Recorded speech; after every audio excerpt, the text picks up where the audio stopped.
Théo, il a juste démontré que, c'était possible pour un homme, de respirer les mélanges qu'il a respirés à la profondeur où il est allé. Je rappelle que dans l'opération Hydra-10, c'est 4 plongeurs qui sont mis dans le caisson et c'est 4 plongeurs qui font cette expérimentation. 3 de ces plongeurs décident d'interrompre, l'expérience qui devait les amener jusqu'à 700 mètres, c'était l'objectif qui s'était fixé.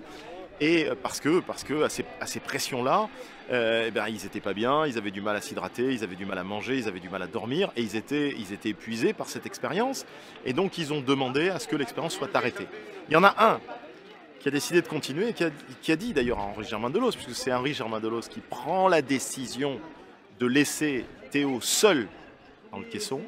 C'est une décision qui est importante, hein, c'est une décision avec une grosse responsabilité. Et Théo, ce qu'il a démontré, c'est qu'un homme était capable de résister à ces pressions et de respirer les mélanges qu'il a respirés. Et c'est en cela que c'est exemplaire, c'est que on ne savait pas avant l'expérience Hydra-10 si les hommes, si on serait capable de faire vivre un homme à ces pressions-là. On sait même pas, on savait même pas si le gaz qu'on leur ferait respirer serait supportable par l'organisme. On ne savait pas comment réagissait l'organisme.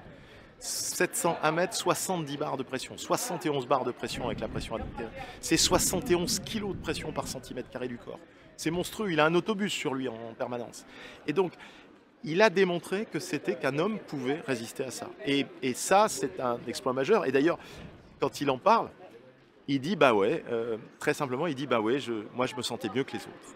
C'est quand même assez incroyable, il se sentait mieux que les autres, et puis il avait envie d'aller au bout.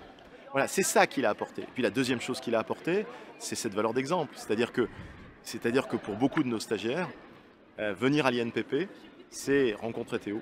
C'est même pour certains qui le disent aujourd'hui, ils disent ouais, mais moi j'ai été formé par Théo. C'est une fierté de se dire finalement, j'ai côtoyé cet homme qui est une forme de légende.